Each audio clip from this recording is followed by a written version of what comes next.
तो आदाब, नमस्कार, गुड इवनिंग, सत श्री अकाल। एक बार फिर आप तमाम लोगों का स्वागत है क्राइम तक की कहानी के इस एपिसोड में। उम्मीद है पूरी फैमिली अच्छी होगी, अपना और अपनों का ख्याल रख रही होगी। जापान दुनिया का वो देश है जहां 1970 से पहले कभी कोई प्लेन हाईजैक हुआ ही नहीं और 1970 के बाद कभी नहीं हुआ। मतलब जापान के इतिहास में एक ही बार ऐसा मौका आया जब किसी प्लेन को हाईजैक किया गया।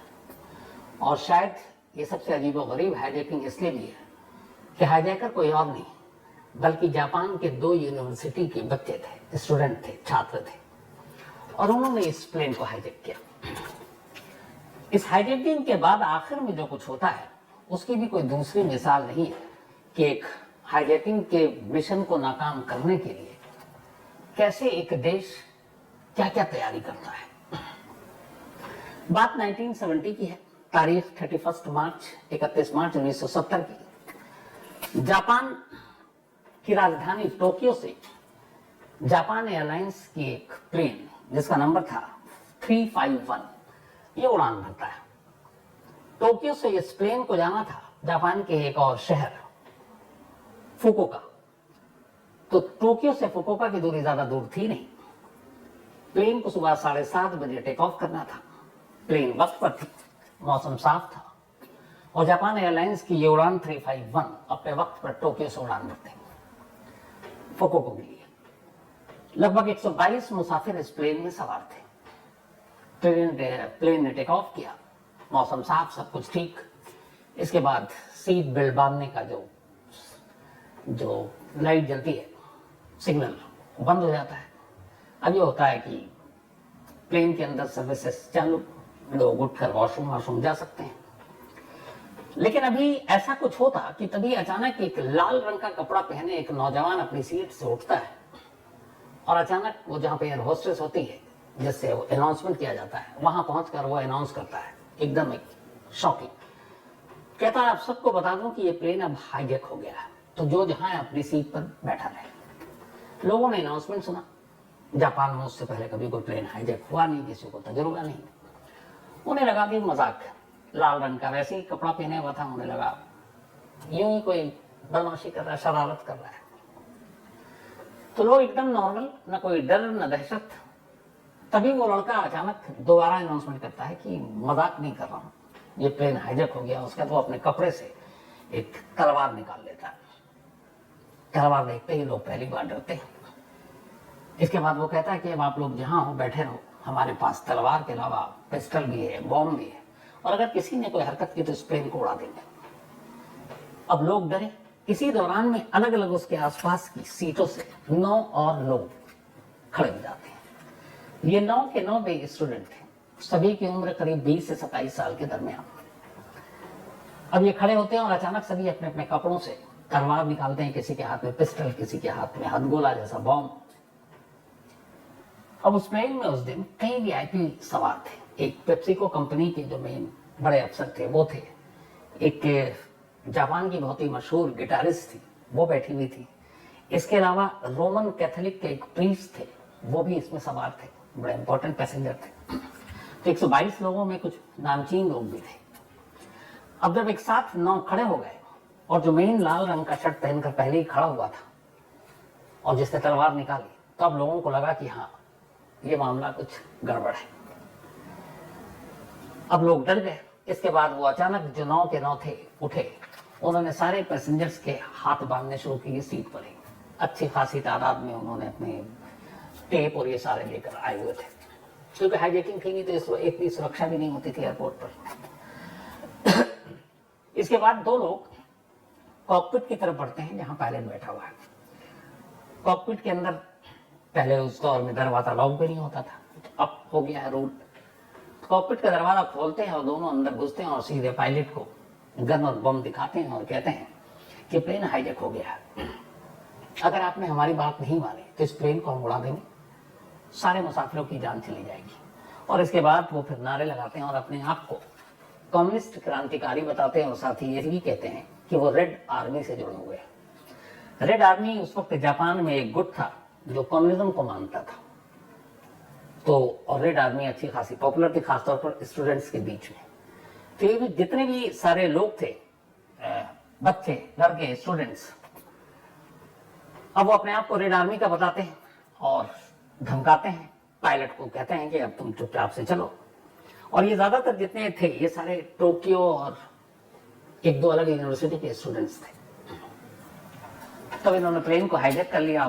पायलट से पहली बार कहते हैं कि अब तुम इस प्लेन को फुकुओका की जगह सीधे क्यूबा ले चलो। अब क्यूबा जापान से बहुत दूर, और क्यूबा में उस वक्त फेडरल कास्ट्रो की सरकार थी, वो भी कम्युनिस्ट का मानने वाला, कम्युनिज्म का मानने वाला शख्स। तो उन्होंने कहा क्यूबा ले चलो। पायलट ने कहा कि भाई हमारी तो डोमेस्टिक फ्लाइट थी, इसको टोक्यो से फुकुओका तक जाना है, क्यूबा बहुत दूर है, फ्यूल है नहीं, कहां से ले जाएंगे, प्लेन क्रैश कर जाएगा। तो उसने कहा हमारे पास फ्यूल इतना ही है कि हम फुकुओका तक जा सकते हैं, नजदीकी एयरपोर्ट वही है जहां हमें जाना था। आप एक काम करो, फुकुओका जाने की इजाजत दो, आप वहां रीफ्यूल कर लो, जिसमें फ्यूलिंग हो जाए, फ्यूल भर जाए, फिर आपको जहां जाना हो आप ले चलो हमें। हाईजैकर आपस में बात करते हैं, फिर कहते हैं ठीक है। अब फुकुओका के लिए प्लेन उसी रास्ते पे चल रहा है। इस दौरान में वो प्लेन से ही कहते हैं कि हमें जरा जो जापान के ट्रांसपोर्ट मिनिस्टर हैं उनसे बात करो। अब एक हाईजैकर इसमें से जापान के जो ट्रांसपोर्ट मिनिस्टर है उससे बात करता है। वो बात करके कहता है कि देखो हमें क्यूबा जाना है, आप हमारे प्लेन में फ्यूल भर दो, और अगर कोई भी होशियारी की या कोई ऑपरेशन करने की सोची तो इस प्लेन को उड़ा देंगे। इसके बाद अचानक इमरजेंसी मिनिस्टर के जरिए सारी बात, एयरपोर्ट पे हलचल, सारे जो फ्लाइट थे या तो उसको डाइवर्ट कर दिया गया, पूरा रनवे खाली कर दिया गया कि पता नहीं क्या सीन और सिचुएशन हो। इसके बाद तय वक्त पर अब उसी रनवे पर ये प्लेन लैंड करता है। प्लेन लैंड किया, वहां इमरजेंसी तमाम शूटर, बाकी लोग, फोर्सेस सब लगे हुए हैं कि मौका मिले तो फिर धावा बोले। आमतौर पे एक प्लेन में फ्यूल डालने का जो काम है वो लगभग 40 मिनट लगता है उसमें टाइम, लेकिन उस दिन जानबूझ के करीब 2.5 घंटा निकाल दिया फ्यूल भरने में। इधर हाईजैकर को भी पता है कि गड़बड़ ना हो, वो बड़ी सख्त, उन्होंने सारे लोगों की विंडो भी खोल रखी है। दूर से जो तमाम कमांडो और बाकी लोग हैं वो देख रहे हैं, और बाकायदा दूरबीन और उससे, और उनको साफ दिख रहा है कि लोगों के चेहरे पे बदहवासी है, डरे हुए, दहशत में। तो फिर अब निगोशिएशन का दौर चलता है। ट्रांसपोर्ट में से बात करते हैं, भाई तुम्हारी जो भी मांग है हमें दे दो, लेकिन मुसाफिरों को छोड़ दो। इधर से आता है कि नहीं, आप सिर्फ फ्यूल भर दो और हमें यहाँ से उड़ने दो, और कोई चालाकी मत करना, सबको मार देंगे। तो लास्ट में डील ये डन होता है कि ठीक है हम फ्यूल भर देते हैं, बट इसमें प्लेन में कई औरतें और बच्चे भी सवार हैं, कम से कम आप उन्हें छोड़ दो। सौदा तय होता है। कुल 21 मुसाफिरों को फुकुओका एयरपोर्ट पर उतार दिया जाता है। अब करीब 101 बजे फ्यूल भर गया। अब फ्यूल जब भर गया तो पायलट से कहा चलो क्यूबा। अब पायलट ने कहा कि देखो यहाँ से क्यूबा की दूरी इतनी है कि नॉन स्टॉप तो हम जा ही नहीं सकते, हमें एक स्टॉप तो लेना पड़ेगा। तो फिर क्या करें, क्योंकि डायरेक्ट फ्लाइट नहीं जा सकती है। अब फ्यूल टैंक में इतना फ्यूल भी नहीं है कि तुमको डायरेक्ट मैं क्यूबा तक ले जाऊं। तो अब क्या करें, सारे हाईजैकर आपस में बात करते हैं, सभी स्टूडेंट हैं, और टोक्यो और क्योटो यूनिवर्सिटी के स्टूडेंट थे ये सारे। तो फिर ये तय होता है कि अच्छा चलो क्यूबा की जिद छोड़ते हैं, एक काम करो तुम हमें नॉर्थ कोरिया ले चलो। अब नॉर्थ कोरिया का नाम सुनते ही पायलट के समेत जो भी नेगोशिएशन कर रहे हैं उन सबकी हवाइयां उड़ने लगी। नॉर्थ कोरिया जिसके साथ रिश्ता अच्छा नहीं, नॉर्थ कोरिया में तो कभी जापान की फ्लाइट भी नहीं जाती, उसके ऊपर से आसमान से प्लेन उड़ता भी नहीं है, दुनिया के कई ऐसे देश हैं। और नॉर्थ कोरिया के आसमान में अगर कोई प्लेन बिना उसकी मर्जी के घुसे तो वो अपने फाइटर जेट से उस पर गोलियां बरसानी शुरू कर देते हैं, तो प्लेन मार के गिराने का अलग खतरा है। तो अब ये जिद पे आ गया कि नहीं, हमें नॉर्थ कोरिया प्योंगयांग तक इस प्लेन को अब ले जाना है और इजाजत दे दो। पायलट ने कहा मैं ले तो चलूं, पर पूरी जिंदगी में नहीं गया हूं, कम से कम मैप तो हो कि किस रूट से मैं जाऊंगा नॉर्थ कोरिया। तो अब डिमांड अभी होती है कि भैया नॉर्थ कोरिया का मैप दिया जाए। तो बाहर से नॉर्थ कोरिया का एक मैप प्लेन के अंदर पहुंचता है पायलट तक। वो पहले हाईजैकर देखते हैं पूरे मैप को, उसके कन्विंस हो जाते हैं, फिर पायलट को दे देते हैं। उसका कहते हैं चलो। अब प्लेन जो है फुकुओका एयरपोर्ट से उड़ता है नॉर्थ कोरिया के लिए।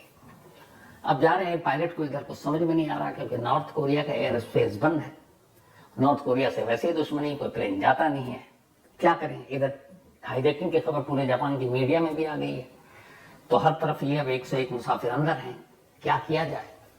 और इधर तो है ही है, उधर नॉर्थ कोरिया में क्या होगा इस प्लेन का ये भी ऊपर वाला जाने। तो खैर अब ये प्लेन वहां से उड़ता है और नॉर्थ कोरिया की तरफ पहुंचना शुरू हो जाता है। लेकिन रास्ते में अब जब पहुंच गए तो नॉर्थ कोरिया के एयर स्पेस में ये प्लेन दाखिल हुआ। जैसे ही दाखिल हुआ तो वहां पे नॉर्थ कोरिया की जो अपनी एयरफोर्स और बाकी वो अलर्ट पे, इसने रडार पे देखा कि एक अनजान प्लेन हमारे वायु सीमा में घुस गई। उन्होंने गोलियां बरसानी शुरू कर दी। इत्तेफाक से प्लेन को कुछ नुकसान हुआ नहीं। अब क्या किया जाए? इधर पायलट को ये भी पता नहीं कि प्योंगयांग है कहाँ, कैसे उतरे। वो कुछ वहां के एटीसी से संपर्क कर रहा है, वो उनको की बात ही नहीं समझ पा रहा है, ना ये पायलट समझा पा रहा है, ना वो कुछ समझ पा रहा है। मुश्किल अजीब। उधर एयर स्पेस से गोलियां भी चल रही हैं। उसने फिर हाईजैकर से कहा कि भैया वापस ले चलो, कुछ समझ में नहीं आ रहा, रास्ता भी नहीं मालूम है। तो उसने कहा मैप है, मैप को ध्यान से देखो। अब पायलट ने उस मैप के ही जरिए कहा कि चलो प्योंगयांग उतरते हैं, इसी मैप के सहारे उतर जाएंगे, क्या करें। अब वो मैप को देखता, उसको मैप समझ में नहीं आता। एक तो बदहवास, ऊपर से डर, दहशत, हाईजैकिंग। लेकिन फिर तभी वो बड़े ध्यान से मैप को देखता है। जब उस मैप को बड़े ध्यान से देखता है तो उसे लगता है कि यार इस मैप में तो एक सीक्रेट फ्रीक्वेंसी कोड वर्ड में लिखा हुआ है। अब पायलट को समझ में आता है कि अरे जब उस एयरपोर्ट पर, जो फुकुओका एयरपोर्ट पर जब मैप मांगा गया तो ये मैप दिया गया था, मैप हमें नॉर्थ कोरिया का। अच्छा, नॉर्थ कोरिया और साउथ कोरिया में वैसे ही दुश्मनी थी। अब ये जो प्लेन था नॉर्थ कोरिया और साउथ कोरिया के बॉर्डर पे उड़ा रहा, कि पायलट को पता ही नहीं प्योंगयांग किधर उतरूं, कैसे उतरूं, एटीसी से कोई सपोर्ट नहीं, एयर स्पेस में घुस चुका है, गोलियों से बच चुका है। अब अचानक जब मैप देखा तो उसने कहा यार ये प्योंगयांग की जगह पर एक सीक्रेट फ्रीक्वेंसी कोड वर्ड में लिखा हुआ है। अब यहां से कहानी ये थी कि जब जापान के फुकुओका एयरपोर्ट पर इस मैप की डिमांड की गई तो अचानक जापान अथॉरिटी के दिमाग में एक प्लान आया। उन्होंने कहा ये मैप दे दो। और उस मैप में क्या क्या उन्होंने जो फ्रीक्वेंसी दी एयरपोर्ट की कोड वर्ड में, वो फ्रीक्वेंसी असल में नॉर्थ कोरिया की कैपिटल प्योंगयांग का नहीं था, बल्कि फ्रीक्वेंसी थी साउथ कोरिया के सियोल एयरपोर्ट का। दोनों बराबर है, नॉर्थ कोरिया और south Korea. Kim Jong Un north Korea आप जानते हैं, तब किम जोंग उन के दादा हुआ करते थे। तो ये फ्रीक्वेंसी दे दी। इस फ्रीक्वेंसी को देने के बाद जब फुकुओका से प्लेन उड़ा तो जापानी अथॉरिटी ने अब सियोल के अपने काउंटर पार्ट से बात किया। उन्होंने कहा हमारे ऐसी ऐसी बात हो गई, हमारा एक प्लेन हाईजैक हो गया, हाईजैकर उसको नॉर्थ कोरिया ले जाना चाह रहे हैं, नॉर्थ कोरिया का हमें कुछ पता नहीं है, एयर स्पेस हमें मिलेगा नहीं।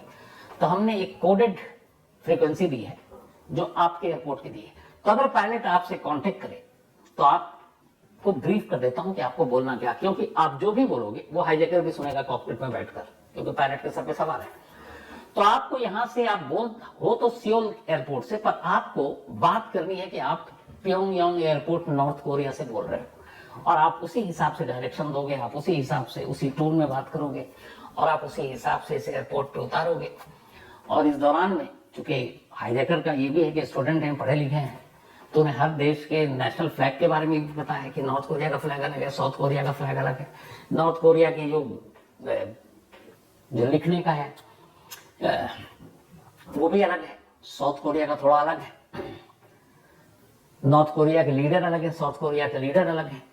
लेकिन इतना पता है कि हाईजैकर फर्स्ट टाइम ट्रैवल कर रहे हैं, तो शहर की बिल्डिंग और क्या है वो तो उनको पता नहीं है। तो इस फ्रीक्वेंसी कोड के जरिए सियोल एयरपोर्ट को और वहां के ऑफिशियल्स को भरोसे में लेकर ये बताया गया कि ये प्लेन है, प्लेन नंबर जो है ये 531 जापान एयरलाइंस का 351, और ये आपको अगर कांटेक्ट करे इस कोड मैसेज पे तो आप यही जाहिर कीजिए कि आप प्योंगयांग एयरपोर्ट से बोल रहे हैं। पायलट ने जब इस कोडेड फ्रीक्वेंसी को देखा तो वो समझ गया। अब पायलट ने मिलाया और इधर से बोल रहा है प्योंगयांग एयरपोर्ट। उधर सियोल वालों को पता था ब्रीफिंग, उसने कहा जी हाँ।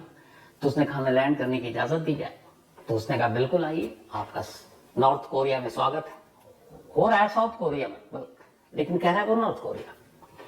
अब प्लेन को लैंड करने की इजाजत, इधर सारे जो किडनैपर हैं, हाईजैकर हैं, वो भी खुश। इस दौरान में क्या किया कि इस मैसेज के जापान से मिलने के बाद अथॉरिटी ने जो सियोल का एयरपोर्ट था वहां कुछ, ये पहली बार हुआ इतिहास में कि कुछ देर के लिए एयरपोर्ट के बाहर अंदर रनवे के किनारे जहां जहां कुछ फ्लैग लगे हुए थे साउथ कोरिया के, वो नॉर्थ कोरिया का फ्लैग लगा दिया वहां पर, ताकि लैंड करते हुए उस ऊपर से आसमान से देख ले झंडा कहाँ का है। वो लगा दिया, होर्डिंग लगा दिया। उस वक्त शायद किम इल जुंग था तो दादा, उसके भी फोटो लगा दिए। जो वहां की लेखनी होती जो, वो उसी हिसाब से होर्डिंग और बैनर लगा दिए। और तो और एक स्कूल के बच्चे, जो डांसिंग स्कूल था, उन बच्चों को बुलाया जो नॉर्थ कोरिया का जो नेशनल एंथम है वो गाने के लिए। और उनको पता था, क्योंकि तो उन्होंने पड़ोसी देश भी रहे। जैसे हम लोग क्रिकेट की वजह से बहुत सारे देशों के नेशनल एंथम को जानते हैं, तो उन बच्चों को ही बुला लिया। सारी तैयारी, फ्लैग लग गए, होर्डिंग लग गए, बैनर लग गए, फोटो लग गए, बच्चों को ही बुला लिया। अब सियोल में ये प्लेन लैंड करता है। लैंड करने के बाद अब उधर से जो कंट्रोल रूम बात कर रहा है वो एकदम सिखाया हुआ कि आप प्योंगयांग नॉर्थ कोरिया में आपका स्वागत। हाईजैकर ने सुना, बहुत खुश, उन्हें लगा चलो ये भी अपना सपोर्ट है। इसके बाद एक बड़ा अफसर, वर्दी भी जो है नॉर्थ कोरिया के आर्मी वाली, उस वर्दी में रनवे पर आता है। उसके बाद पहले अंदर इंफॉर्मेशन देता है कि हमारे अफसर आपको रिसीव करने के लिए आ रहे हैं और आपने बड़ा अच्छा काम किया एंड कम्युनिज्म के क्रांतिकारी, आपका स्वागत है नॉर्थ कोरिया की धरती पर। ये सारी चीजों करके एहसास करा दिया। उसका दरवाजा खुला, वो अफसर आर्मी का अंदर गया, अपने आप को उसने मैं नॉर्थ कोरिया का कमांडर बताया, सबसे गले मिला, बोला आप लोगों का नॉर्थ कोरिया में स्वागत है, आइए। बाकायदा जब नीचे उतरा तो उन बच्चों को लाइन से खड़ा कर दिया गया था कि तुम नॉर्थ कोरिया के नेशनल एंथम गाओ। अब वो नॉर्थ एशिया का, नॉर्थ कोरिया का नेशनल एंथम भी गाना शुरू। अब इन सबको पूरा यकीन, इनको ये पूरा सीन जो फिल्माया गया, दिखाया गया, वो ये कि तुम नॉर्थ कोरिया में हो, तुम प्योंगयांग में आ गया। ये उतरते हैं, नेशनल एंथम सुनते हैं और उनका हीरो की तरह स्वागत होता है। कहा जाता है कि आप हमारे कम्युनिस्ट के बड़े क्रांतिकारी, इतना बड़ा काम किया आपने। उसके बाद फिर चलिए आप लोगों के मेहमान नवाजी, खातिरदारी, फिर बड़े चीफ कमांडर से मिलाएंगे। एक वैन पहले से तैयार था, 9 और 1 10 हाईजैकर थे। इन 10 को पूरी इज्जत के साथ इनको सैल्यूट करते हुए उतारा जाता है। बच्चों के उस राष्ट्रगान के बाद इनको उस वैन में बिठाया जाता है कि अब आपको हम ले चलते हैं। वो वैन में बैठ गए और ये कहा जाता है कि अब बाकी मुसाफिरों को इनका भी हम बंदा के, अब तो हमारे नॉर्थ कोरिया में आगे इनको छोड़ेंगे थोड़ी। वैन उतर गया, इधर फटाफट प्लेन स्टार्ट होता है और वापस सियोल से सीधे जापान के फुकुओका के लिए उड़ान भर देता है। वो उड़ान भरा, इधर अब ये सीधे जो साउथ कोरिया के आर्मी का कंट्रोल रूम, वहां इनको उतारा जाता है। उतारते ही चारों तरफ से घेर लिया जाता है, सारे बंधक, सारे कैद। इसके बाद उन्हें पता चलता है कि हम नॉर्थ कोरिया में नहीं है, हम साउथ कोरिया में। तो बिना खून खराबे के ये हाईजैकिंग अपने अंजाम को पहुंचता है, अपने क्लाइमेक्स को पहुंचता है। बाद में उन सभी को जापान को सौंप दिया जाता है, फिर उन्हें सजा भी होती है। पर ये चूंकि सभी स्टूडेंट्स थे और कम्युनिस्ट विचारधारा के थे, उसी को आगे बढ़ाना चाहते थे, इसीलिए उस वक्त पहले क्यूबा जाना चाहते थे, फिर उन्हें लगा नहीं नॉर्थ कोरिया ही अपना आइडियल है, वहां जाना चाहते थे। लेकिन फिर ये इस तरीके से शांतिपूर्ण तरीके से खत्म हुआ। लेकिन हाईजैकिंग के इतिहास में पहला है कि हाईजैकर को गुमराह करने के लिए पूरे एयरपोर्ट का सीन बदल दिया गया। झंडे से लेकर, फोटो से लेकर, होर्डिंग, बोर्डिंग, सब बच्चे तक से नेशनल एंथम करवा दिया गया अपने पड़ोसी जो कि दुश्मन मुल्क है उसका, उसी एयरपोर्ट पर। और उन्हें भनक तक नहीं लगी कि वो किस देश में है, क्योंकि वर्दी तक उन्होंने नॉर्थ कोरिया के आर्मी की पहनी हुई थी। जापान के इतिहास में हाईजैकिंग का ये इकलौता मामला था जो 31 मार्च 1970 को हुआ, ना उससे पहले हुआ ना फिर उसके कभी बाद हुआ। आज भी इस हाईजैकिंग को याद कर बहुत सारे लोग सिहरते भी हैं, डरते भी हैं, लेकिन जब कहानी का क्लाइमेक्स सुनते हैं तो उनके चेहरे पे एक मुस्कुराहट भी आती है। तो ये थी आज की कहानी। अब आपसे मुलाकात होगी कल रात 9 बजे किसी नई कहानी के साथ। तब तक अपना और अपनों का ख्याल रखिएगा। Thank you very much. तो दोस्तों, आपको कहानी कैसी लगी कमेंट सेक्शन में ज़रूर बताएं। अगर आपको इस कहानी से शिकायत है तो हमारी मेल आईडी पर मेल करें, हम इस कहानी को चैनल से डिलीट कर देंगे। और अगर आपको कहानी अच्छी लगी हो तो लाइक एंड सब्सक्राइब करना ना भूलें। इससे आपका तो कुछ नहीं जाएगा पर हमारा मोटिवेशन ज़रूर बढ़ेगा। धन्यवाद।